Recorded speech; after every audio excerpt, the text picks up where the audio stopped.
اللہ الرحمن الرحیم ادھر آ جاؤ. الحمد للہ رب العالمین والعاقبۃ للمتقین والصلاة والسلام علی سید الانبیاء والمرسلین وعلی جمیع آلہ واصحابہ اجمعین. اما بعد، اعوذ باللہ من الشیطان الرجیم. بسم اللہ الرحمن الرحیم. وَأَخْلِصُوا لَهُ الدِّينَ. آمنت باللہ صدق اللہ العلی العظیم وصدق رسولہ الکریم. ہم اپنے مقتدر اور نہایت ہی قابل صدر کرام علماء کرام اور آپ سب حضرات کی خدمت میں عرض گزار ہے کہ اپنے پیارے آقا، پیارے داتا، پیارے مولا صلی اللہ علیہ وسلم کی بارگاہ کرم عزت مآب میں بسط خلوص درود پاک کی نظر پیش کریں. اللہم صلی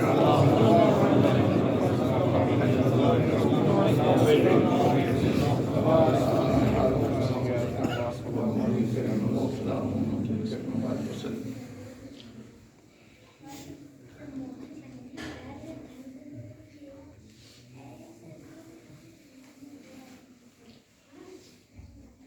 ہمارے نہایت احترام اور عزت کے لائق اور حضرت مولانا مفتی شاہد علی صاحب زیدہ مزدم وظیفہ فیض ہوں، میں آپ کے سامنے تعلیمی بیداری اور اپنے بچوں کو تعلیم سے آراستہ کرنے کے تعلق سے اپنی سعی پیہم، اپنی جدوجہد اور اپنی انتھک محنتوں کا تذکرہ آپ حضرات کے سامنے پیش کیا.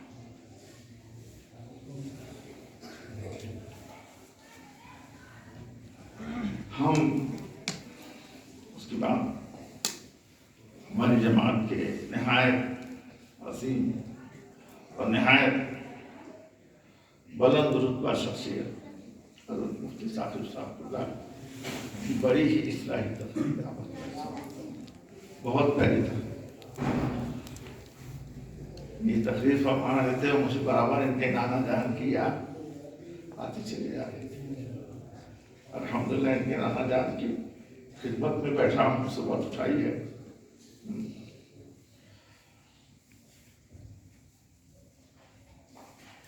ہم مسلمان ہیں اور مسلمان کی حیثیت سے دیکھو بابو، ہم کو تقریر نہیں آتی، پہلے بتا دوں. میں ایک درس میں آکھا مدرس ہوں، بچوں کو پڑھانے میں تیری گزری ہے اور اب تو پیر سے معذور ہونے کے بعد وہ بھی چھوٹ گئی. کچھ جو دماغ میں آ جائے گا میں عرض کروں گا سادے الفاظ میں.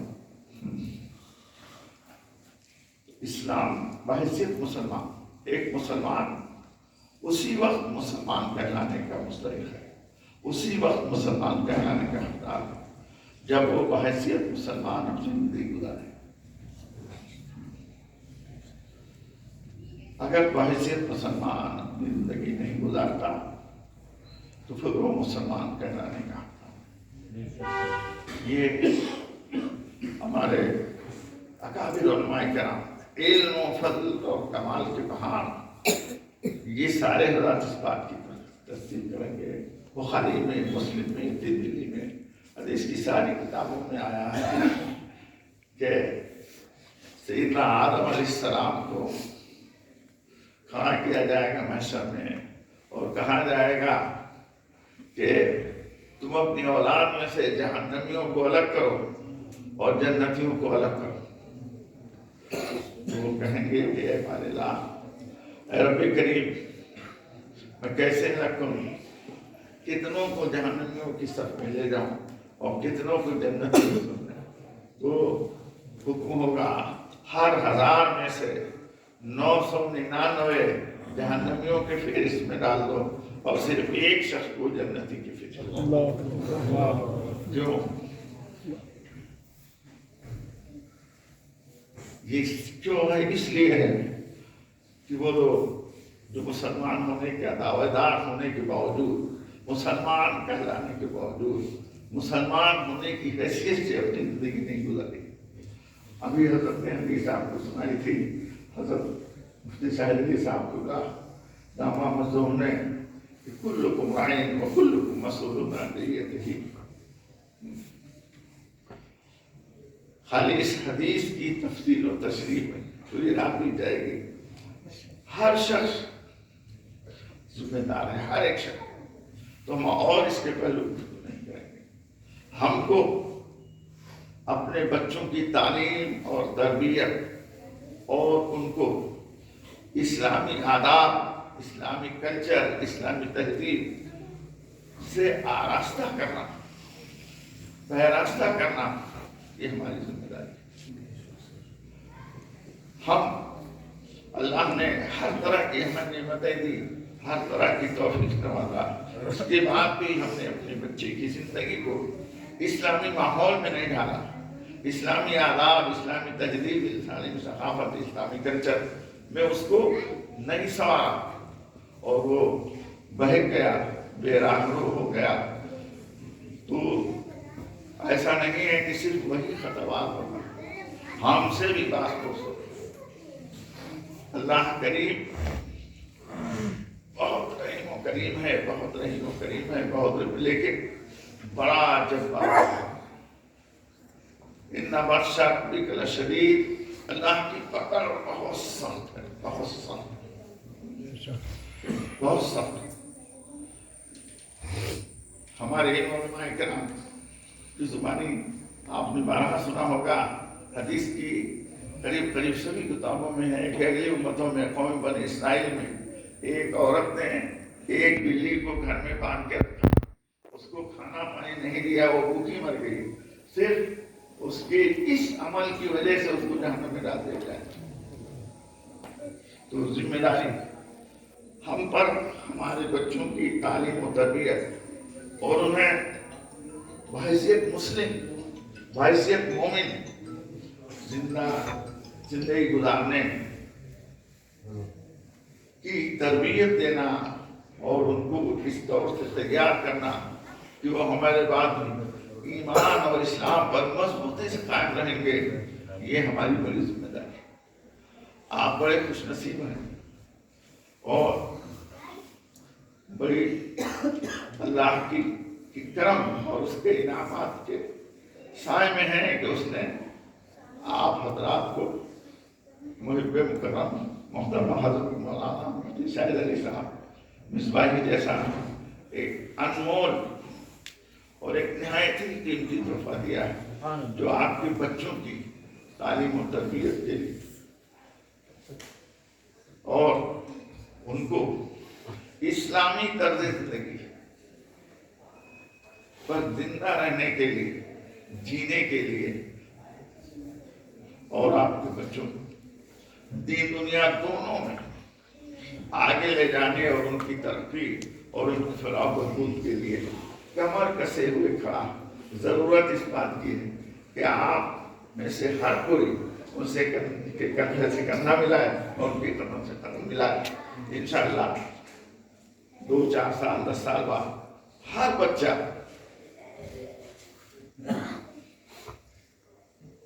10 سال 12 سال 15 سال کی عمر میں ایسا باشعور ہو جائے گا، ایسا باشعور ہو جائے گا، ایسا باشعور ہو جائے گا جیسے آج سے 600-700 سال پہلے قوم مسلم کے بچے ہوا کرتے۔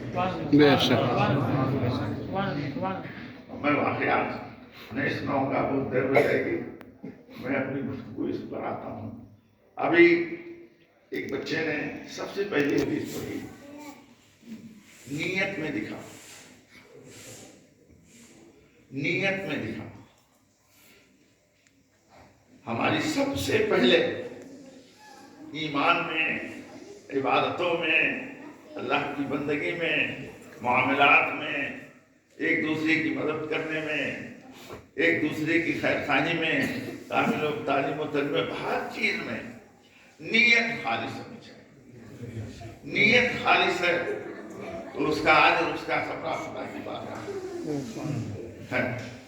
تو جو نہایت بنیادی چیز ہے اور بہت ہی اہم چیز ہے، نیت کو خالص کرنا اللہ کے لیے، صرف اور صرف اللہ اور اس کے رسول کی رضا کے لیے اپنی نیت کو خالص کرنا۔ اس میں کسی طرح کوئی دنیاوی نیت، کوئی دنیاوی ارادے، کسی دنیاوی قصد کی ملاوٹ نہ ہو، تو اس نیت کی اللہ اور رسول کی بارگاہ میں بڑا مرتبہ ہے۔ اور ہمارے اسلاف اور ہمارے اکابر نے اس طرح کی نیتیں کر کے ہم کو تعلیم دی ہے۔ ہم ایک دو واقعات کے سامنے رکھتے ہیں۔ اب تو ہر کوئی موبائل استعمال کرتا ہے اور ہر کوئی پوری دنیا کو اپنی نظر میں رکھتا ہے۔ کچھ عربی کے اس فقیر نے بھی ڈاؤن لوڈ کر رکھے ہیں، اب اس وقت نہیں آ رہا ہے، آج سے 5 سے پہلے 7-8 مرتبہ ایک واقعہ آیا موبائل پر، جو حضرت علامہ ابن حجر عسقلانی کے حوالے سے ہے کہ علامہ ابن حجر حیثمی شافعی کے حوالے سے، یہی میرے ذہن سے نکلا ہوا کسی نیت کے تعلق سے ایک واقعہ بتا۔ یہ واقعہ آج سے تقریباً 10,500-1100 سال پہلے کا بصرہ کا واقعہ ہے۔ بصرہ آج بھی موجود ہے، جہاں حضرت رابعہ بصریہ آرام فرما ہے، حضرت حسن بصری ہیں، حضرت محمد بن سیرین ہیں، بڑے بڑے اکابر اولیاء اللہ وہاں قیام فرما ہے۔ سیدنا انس بن مالک رضی اللہ تعالیٰ عنہ ہیں۔ اس میں کئی بار آیا ہے، عربی میں وہ آتا تھا۔ ایک شخص تھا، نیت کے تعلق سے یہ بات کہہ رہا ہوں، نیت کے تعلق ایک شخص تھا، اس کا نام تھا احمد مسکین، احمد مسکین۔ وہ بہت غریب تھا، اس کے ہاں فاقوں پر فاقے ہوتے تھے، بہت غریب تھا، اس لیے اس کو احمد مسکین کہا جاتا۔ ایک دن اس کے گھر میں کئی دن کا اور کئی وقتوں کا فاقہ ہوا، تو اس کی بیوی نے اس کو سمجھایا بجائے کہ بھائی باہر کچھ کام ڈھونڈو، کچھ روزی کماؤ، کچھ کرو، یہ بچہ بھوکا ہے، بچے کے پیٹ بھرنے کا کچھ تو خیال کرو۔ بیچارہ دن بھر ادھر ادھر سٹراتا پھرا، کچھ نہیں آیا، چلا آیا خالی۔ دوسرے دن اس کی بیوی نے پھر سمجھایا، پھر وہ دن بھر ادھر ادھر گیا، ادھر ادھر روزی کو تلاش کرتا رہا۔ وہ دن بہت مایوس، اداس، روتے ہوئے گھر واپس ہو رہا تھا۔ ایک جگہ اس نے دیکھا کہ حلوہ پراٹھا بانٹ رہا ہے گا، یہ بھی وہاں چلا گیا۔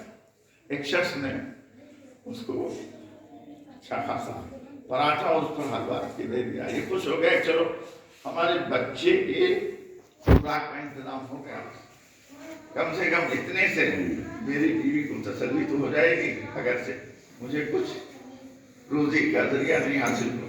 وہ لے کے چلو، ہاتھ میں لیے ہوئے تھا۔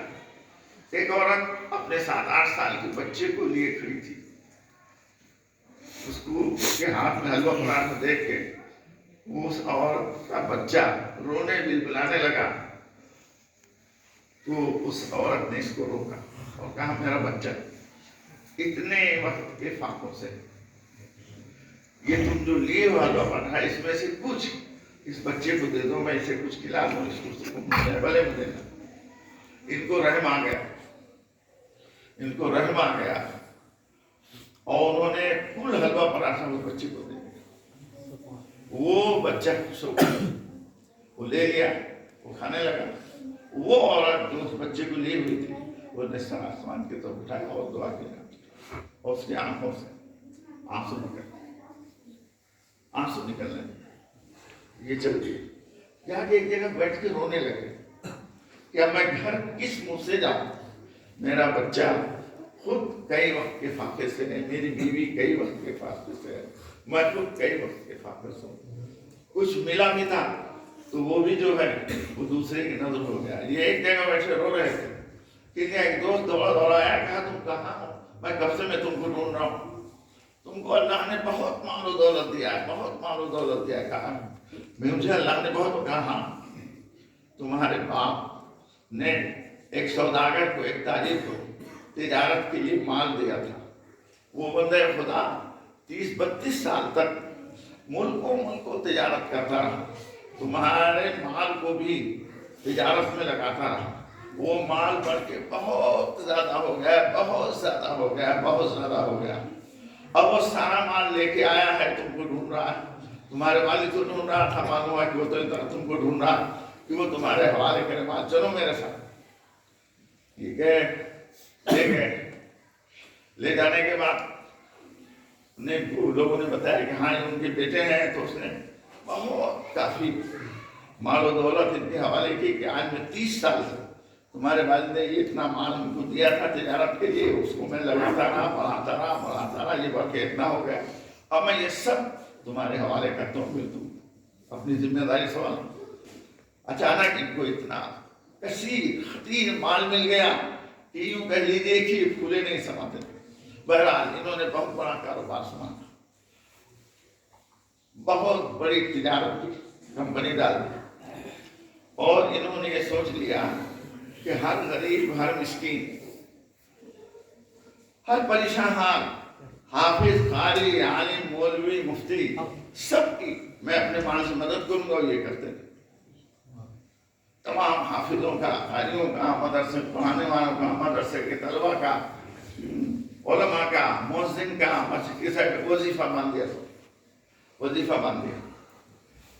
مدرسوں میں جو ہے کھانا پکوا کر کے بھیجنے لگے. لگ بھگ 10 سال ایسا کرتے جب گزرے تو ان کو یقین ہو گیا، یہ ان کے دماغ میں بیٹھ گیا کہ میں قطعی جنتی ہو گیا، یقینی جنتی ہوں. میں تو جنتی ہوں، جنت مجھ سے کوئی نہیں چھین سکتا. جنت میرے حق میں لکھ دی گئی. میں نے اتنے نیک کام کر دیے ہیں، اتنے نیک کام کر دیے ہیں کہ جنت میرے نام لکھ دی گئی. 10 برس جب ہو گئے ان کو یہ سب کرتے ہیں تو یہ ایک ان کے دماغ میں سما گیا. ان کے دماغ میں بیٹھ گیا کہ میں جنتی ہوں، میں جنتی ہوں، جنت پہ میرا حق واجب ہو گیا ہے. اب تو میں جنت میں جانے سے مجھے کوئی روک نہیں سکتا. جب یہ بہت اچھی طرح ان کے دماغ میں بیٹھ گیا، بہت اچھی طرح، تو ایک دن خواب کیا دیکھتے ہیں کہ میدان محشر قائم، ایک طرف دوزخ، ایک طرف جنت. جنت والے جنت میں جا رہے ہیں، دوزخ والے دوزخ. جنت کی طرف بڑھے. جب جنت کی طرف بڑھے تو جنت کے دروازے کہاں جا رہے ہیں؟ کہاں میں جنتی ہوں. جنت میں کہا نا پہلے حساب دو، پہلے حساب دو، حساب دو. حساب میں اگر کامیاب ہو گئے تب جنت میں جاؤ گے، ویسے نہیں جاؤ. کہاں لے لیا جائے گا؟ حساب شروع. ان کے نام اعمال کا حساب شروع ہوا. میزان عدل انہیں دیکھ رہے ہیں کہ میزان عدل وہاں لایا گیا.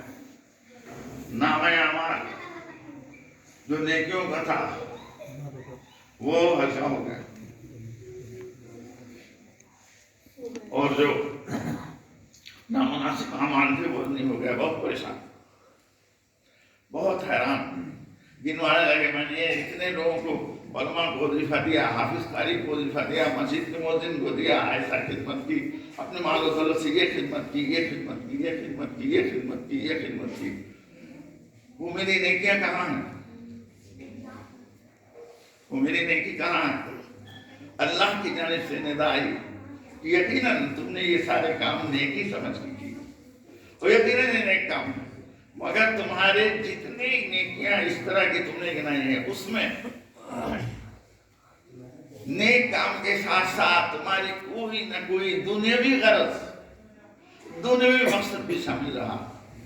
صرف اور صرف اللہ اور اس کے رسول کی رضا کے لیے نہیں. اگر اللہ اور اس کے رسول کی رضا کے لیے ہوتا تو تمہارے نام اعمال میں موجود ہوتا.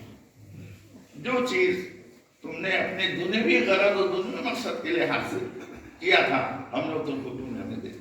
قرآن کریم میں فرمایا گیا وہ رسول دنیا ہوتے بھی، وہ رسول ہوتے بھی. جو اللہ کی بارگاہ سے دنیا چاہے گا خدا اس کو دنیا دے دے گا. اور جو اس کی بارگاہ سے آخرت جائے گا خدا آخرت سے نہ مدد، یہ بہت گھبرائے، بہت پریشان، رونے گڑگڑانے لگے، اللہ کی بارگاہ میں معافی مانگنے لگے۔ حکومت کے نام اعمال کو کنارہ جائے، ہے کوئی نیکی، کچھ ایسی نیکی ہے کہ ان کے نیکی کے پلے کو وزن نہ بنا سکے؟ تو ڈھونڈتے ڈھونڈتے وہ حلوہ پراٹھا جو بھوکے بچے کو انہوں نے صرف اور صرف اللہ کے لیے دیا تھا، انہیں کوئی دنیا مخصوص ملا، صرف وہ ملا اور صرف وہی ملا کہ وہ ایک ایسی چیز ہے جس میں کوئی دنیاوی غرض، کوئی دنیاوی مقصد، کوئی دنیاوی مطلب کی خاطر یہ کام نہیں کیا گیا، صرف اور صرف اللہ کو راضی کرنے کے لیے، اس کے رسول صلی اللہ کو راضی کرنے کے لیے کام وہ لے کے نیکیوں کی پلڑوں رکھ دیا گیا۔ تو بڑھا تو لیکن تھوڑا سا رہ گیا، تھوڑا سا اور رہ گیا۔ حکم ہوا کہ اب اور ڈھونڈو، ہے کوئی چیز جو ان کے نیکیوں کے پلڑوں کو بھاری کر سکے۔ جب ڈھونڈا گیا، ڈھونڈتے ڈھونڈتے تلاشتے تلاشتے اس عورت کے آنسو ملے۔ جب انہوں نے اس کے بچے کو حلوہ پراٹھا دیا تھا تو اس نے دعا کے لیے ہاتھ اور آنسو اس کے آنکھوں سے وہ آنسو ملے، وہ آنسو ان کے لیے دعائیں خیر کرتے ہوئے جو ہے ان کے لیے دعائیں کر رہی تھی، اس کے وہ آنسو صرف اللہ کی رضا کے لیے تھے۔ وہ آنسو ان کے پلے میں رکھا گیا اور رکھنے کے بعد پھر ان کا پلہ بھاری ہوا۔ حکم ہوا اب تم جاؤ جنت میں، تم نے یہاں آخرت میں صرف اسی کام کی قبولیت ہے، وہی کام خدا کی بارگاہ میں مقبول ہے جو صرف اور صرف اس کے اور اس کے پیارے حبیب صلی اللہ علیہ وسلم کی رضا کے لیے کیا گیا، اور جو کسی اور نیت سے کیا گیا ہو وہ یہاں مقبول نہیں ہے۔ تو نیت کی اصلاح سب سے پہلی اور بنیادی چیز ہے، نیت کی اصلاح ہے تو انشاءاللہ آپ کو چھوٹے سے چھوٹا کام بھی خدا کی بارگاہ میں مقبول ہے۔ ایک بہت بڑے محدث ان کا انتقال ہوا، ان کے شاگردوں نے ان کو دیکھا، بہت عالی شان مرتبے والے، سونے کے تخت پہ بیٹھے ہیں، ہر طرح کی نعمتیں، بہت ہی ایسی نعمت تو ایسے اللہ کی طرف سے ایسا انعام و اکرام ہے کہ جو کسی کے خیال میں بھی نہیں آ سکتا۔ لوگوں نے ان کی شاگردوں نے پوچھا حضور یہ آپ کے علم حدیث اور علم دین کی خدمت کی عوض میں اللہ نے نہیں فرمایا نا، وہ سب کچھ کام نہیں آیا۔ فرمایا پھر بولے ایک رات، آدھی رات ہو رہی تھی، میں حدیث شریف لکھ رہا تھا، ایک چوہا آیا جو بہت پیاسا تھا، ایک چوہا آیا، ادھر ادھر پانی ڈھونڈ رہا تھا، میرے دماغ روشنائی کے برتن میں منہ ڈال دیا اور اس سے وہ روشنائی پینے لگا۔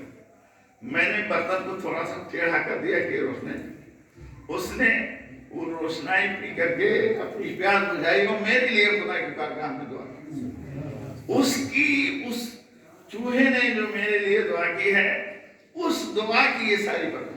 اب اگر اجازت دیں، ٹائم تو نہیں ہے، ایک واقعہ اس لیے لگے ہاتھوں حضرت شاہ ولی اللہ صاحب مہدی دہلوی رحمۃ اللہ علیہ کے والد ماجد کا سنا، میرے پاس کتاب ہے، حضرت شاہ ولی اللہ مہدی دہلوی رحمۃ اللہ علیہ کے والد ماجد حضرت شاہ عبدالرحیم صاحب بہت بڑے بزرگ، اللہ اور اس کے رسول صلی اللہ علیہ وسلم بارگاہ میں بہت بڑے عالم، فتح عالم